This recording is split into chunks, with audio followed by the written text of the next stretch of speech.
All right, welcome back, everyone. I'm pumped for this deep dive. Huge news in the world of hockey. We're talking European club competition, and get this.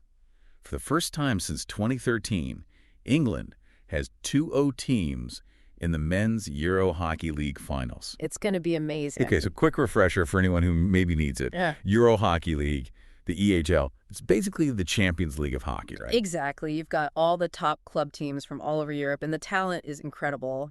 Olympic champions, World Cup winners, all battling it out for club glory. And this year, the knockout round, the KO16, was in Surbiton, England. Pretty big deal, right? Absolutely huge. I mean, the last time England hosted ANY, part of the EHL, was way back in 2012. So to have the KO16 in Surbiton, that was massive for English hockey. And talk about a storybook ending the home team. Surbiton HC makes this incredible run to the finals. They did, and it was dramatic. I mean, that 3-2 win over Wimbledon HC, their rivals. Wimbledon really pushed them to the limit, but Surbiton just wouldn't quit. Pure intensity from start to finish. Dave Goodfield, Surbiton's captain, he said afterward that it was all about being gritty and putting bodies on the line. So what was it about Surbiton that made them such a strong contender? They took on a tough team like Wimbledon and came out on top. Well, Surbiton's always kind of been the underdog, when it comes to the European stage. But they've got this incredible team spirit, this knack for performing under pressure. They may not have the biggest names, but they play with such energy, relentless energy, and they just never give up. That's what got them through. I bet the atmosphere in that stadium was something else. Oh, electric. The crowd was going wild. You could feel the tension. One of those matches you just couldn't look away from. So Surbiton's through, but the story gets even better. Right. They're not the only English team going to the finals. You got it. Old Georgians are heading to the finals, too, which is unbelievable for English hockey. 2 teams in the final 8 after all these years. It really shows how far hockey's come in England. Tell me about Old Georgians. What makes them a threat? Well, they're very different from Surbiton, that's for sure. They're known for their tactical discipline. They've got a very structured, very organized style of play. And they're clinical in front of goal. Sounds like we've got 2 very different English teams, both bringing some unique strengths to the finals.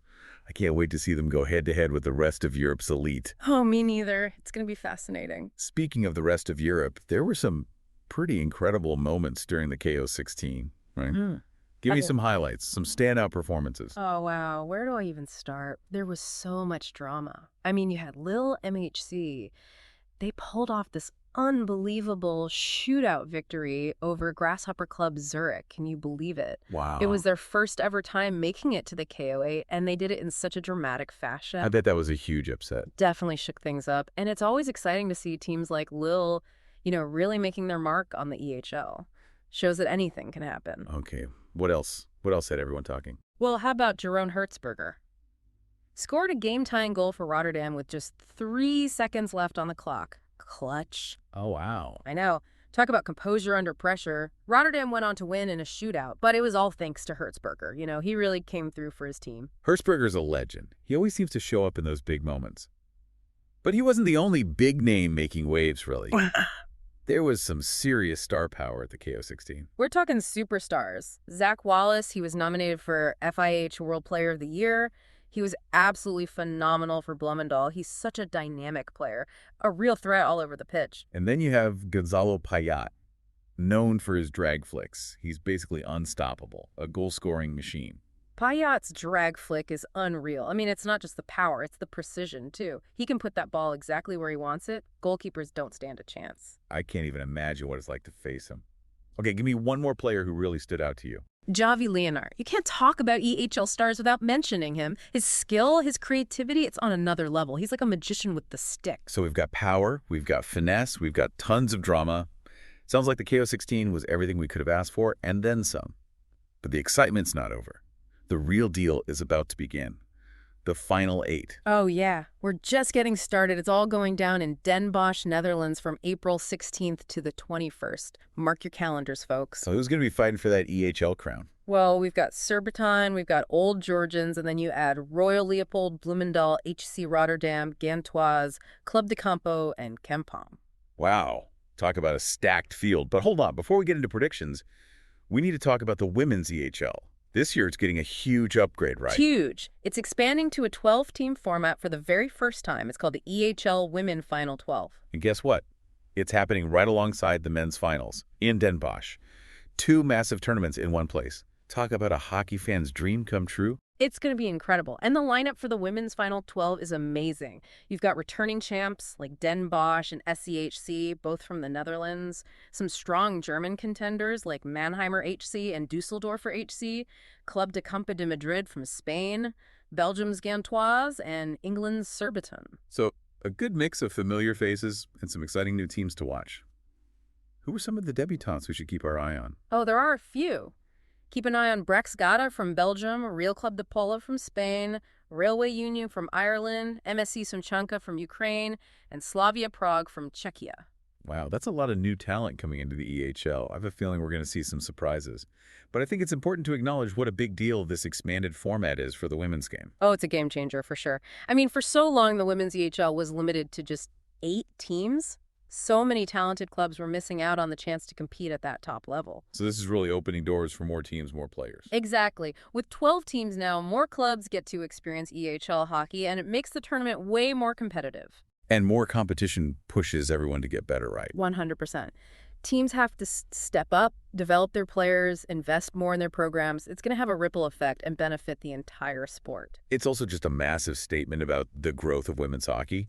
This wouldn't be happening if there wasn't a demand for it, if the talent pool wasn't deep enough to support it. Exactly. It's a sign that women's hockey is on the rise. The EHL is recognizing that growth and making moves. Okay, so we've got England with 2 teams in the men's finals. The women's tournament is bigger than ever, and everything's happening in Den Bosch. What a time to be a hockey fan. Okay, so let's dig a little deeper into some of these teams. I think for the men's final 8, we got to talk about the Dutch teams, right? Bloemendaal and HC Rotterdam. Always a force to be reckoned with. Exactly. And this year is no different. Bloemendaal, I mean, with Zach Wallace, they are the team to beat. That attacking flair, the way they move the ball, the speed, they just wear teams down. It's like watching a machine on the pitch. That's a perfect way to describe it. And then you've got HC Rotterdam, the experience of a player like Hertzberger, the leadership he brings. Remember that goal he scored in the KO16? 3 seconds left on the clock. Unbelievable. Oh, the heart of a champion, right. Yeah. That kind of experience, that could take them all the way. You're saying don't count out the veterans? Never. Hertzberger knows how to win. Yeah. That's huge in a tournament like this. Okay, so the Dutch teams, definitely the ones to watch. But what about some of the other contenders? Any dark horses you think could make a run? You know, I'm really intrigued by Gantoise, the Belgian team. They've been quietly moving up the ranks the last few seasons, and I think they've got a really strong squad. What makes them stand out? They're just incredibly well organized defensively, and they've got some really creative players in the midfield, players who can make things happen, and most importantly, they know how to score when it counts. So maybe they could pull off an upset. I think so. I don't think any team's going to want to face them, that's for sure. And of course, we can't forget about the English teams, Surbiton and Old Georgians. It's huge for England to have 2 teams in the finals. The whole country's behind them. So Surbiton, that underdog story. What do they need to do to keep that momentum going? They're up against some giants now. For Surbiton, it's all about maintaining that intensity, that grit, that never-say-die attitude that got them through the KO16. They got to play with no fear. Every opportunity they get, they got to take it. And rely on that team spirit. That's their strength. And Old Georgians, I feel like they've got more of a strategic, tactical approach, right? Absolutely. Discipline and structure. They'll need to control the tempo, be really organized defensively, and make sure they're taking their chances in front of goal. 2 very different approaches, but both with the potential to cause some upsets. It's going to be exciting to see how they match up against the rest of the field. I can't wait. Okay, let's switch gears for a moment. Let's talk about the women's Final 12. I am so excited about this expanded format and all the new teams. Before we get into the specifics, though, can we just step back for a second and talk about how big of a deal this expansion is? For the women's game, I mean. It's massive. Game changer. For years, the women's EHL, it was stuck at 8 teams. So many amazing clubs just didn't have the opportunity to compete at the highest level. So now more teams, more players getting that chance. Exactly. Now, with 12 teams, more clubs get that EHL experience. And that means the competition is just going to get fiercer, better. So that increased competition, it pushes everyone. Yeah. Everyone has to step up their game. Absolutely. The teams, the players, the coaches, they all have to raise their game, develop their skills, invest more, and that benefits everyone. It elevates the entire sport. It's a real sign of the times, isn't it? Yeah. Like, this expansion wouldn't be happening if the interest wasn't there, if there wasn't enough talent to make it worthwhile. Exactly. Women's hockey is on the rise, it's growing, and the EHL is recognizing that and taking action. This is a good thing. So let's talk about some of the teams in the women's Final 12. We've got the powerhouses like Den Bosch and SCHC, but now we've got these newcomers. Tell me about them. What can we expect from them? Well, I think you can expect a lot of excitement and unpredictability. I mean, you've got teams like Railway Union from Ireland. This is the first Irish team ever to qualify for the EHL. Wow, that's incredible. Uh-huh. Talk about dream come true. What else stands out to you about these new teams coming in? Well, MSC Simchanka from Ukraine, they're definitely a team to watch. They've been through so much, and their resilience and determination are just inspiring. They're proof that sport can help you overcome anything. I have so much respect for everything they've accomplished. To see them on this stage, it's going to be amazing. Absolutely. And then you've got teams like Braxcata from Belgium and Real Club Polo from Spain.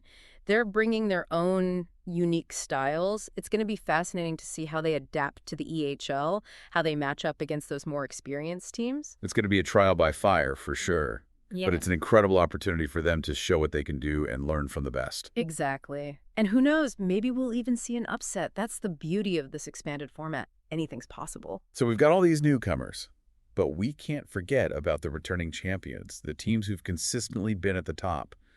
Den Bosch, SCHE, what are their strengths? Well, Den Bosch, they're the defending champs, right? And they're playing on their home turf, so they're definitely the team to beat. So much experience, a winning culture, incredible coaching. And a home field advantage that can't hurt. Oh, no. The crowd in Den Bosch, they're going to be electric. That kind of support makes a difference. And what about SCHC? They gave Den Bosch a run for their money last year. They did. And SCHC, they're incredibly strong. Potent attack, disciplined on defense, and you know they're hungry for that title. Sounds like the Dutch teams are the favorites to watch again this year. They're definitely up there. But don't count out the German teams. Mannheimer HC, Düsseldorfer HC, they're tough. German hockey, it's known for that tactical discipline, the physicality. They're not afraid to get physical? Exactly. If they can find their groove, watch out. They can definitely disrupt the competition. And you mentioned Club de Campo from Spain and Gantoise from Belgium earlier. Yeah. What makes them contenders? Well, Club de Campo, they have a history of success in the EHL. They've got a really good mix of experienced players and young talent, and they always seem to rise to the occasion in those big tournaments. Gantoise, they're more of a team on the rise, really solid core group of players. They're starting to make a name for themselves, you know. Wouldn't be surprised if they make a deep run. So we've got the Dutch teams, they're looking like the favorites, strong German contingent, and then a whole bunch of other teams who could really shake things up. Can't wait to see it all play out. Me neither. This women's Final 12, it's going to be one of the most competitive tournaments we've ever seen. The best hockey in the world, right here. All right, prediction time. We've talked about all these incredible teams, the rising stars, the veterans, everyone looking to add another trophy to their collection. But now I want to know, who do you think has the edge going into these finals? Oh, you really put me on the spot here. It's so tough to call, honestly. I mean, both tournaments are just packed with talent. There's no clear favorite. Okay, let's start with the men's Final 8. If you had to put your money on one team, who would it be? Oh, man. If I'm absolutely forced to choose, I think I'd go with Bloemendaal. They've got that incredible attack, you know. And Zach Wallace, he's on fire right now. But you can never count out HC Rotterdam. They've got the heart of a champion. Hertzberger, that experience he brings, that could be the deciding factor. You know what? I'm actually leaning toward one of the English teams. Maybe it's just wishful thinking, but I have this feeling this could be their year. I love it. It would be amazing to see an English team lift that trophy. Surbiton, they've got that momentum, and Old Georgians, that tactical discipline, they could definitely pull off an upset. Exactly. Okay, now the women's Final 12. This is even harder to predict, this expanded format. So many possibilities. Where do you even start? Well, I think Den Bosch has to be considered the favorite, right? Defending champs, they're playing on home soil, they've got the winning culture, the depth, the home crowd advantage. It's all there. But they're going to face some tough competition for sure. Yeah. What about SCHC? They were so close last year. Yeah, SCHC, they're right there with them. The talent, the determination, and, you know, they'll be looking for redemption after last year. They want to prove themselves. And I'm curious to see how the German teams do. Mannheimer, HCD, Düsseldorfer, HC, they always bring that intensity, that physicality. They can really disrupt teams. Absolutely. They can wear teams down, no doubt about it. If they get rolling, they could be dangerous. And then you got all these newcomers, right? Nothing to lose, everything to gain. Who knows what could happen? Yeah, that's the beauty of it, especially with this new format. It's so unpredictable. We could see some upsets, some amazing performances from players no one's even heard of yet. It's going to be a wild And, ride. and that's what makes it so fun to watch, right? Mhm. It's not just about who wins in the end. It's the journey, the moments of brilliance, the stories that unfold. Exactly. The EHL finals, they're about celebrating the sport, showcasing the talent, the athleticism of these incredible players, and hopefully inspiring the next generation. Well said. Before we wrap up, I want to hear from you, our listeners. Which team are you most excited to watch? Any matchups you're already looking forward to? Let us know on social media. We want to hear your predictions. And remember, no matter who your favorite team is, win or lose, you're guaranteed to see world-class hockey. The EHL finals are a celebration of everything we love about this sport. So there you have it. England's got 2 teams in the men's finals. The women's tournament is bigger than ever, and it's all going down in Den Bosch. It's going to be a hockey extravaganza. Until next time, keep your stick on the pitch and your passion for the game alive. We'll see you soon.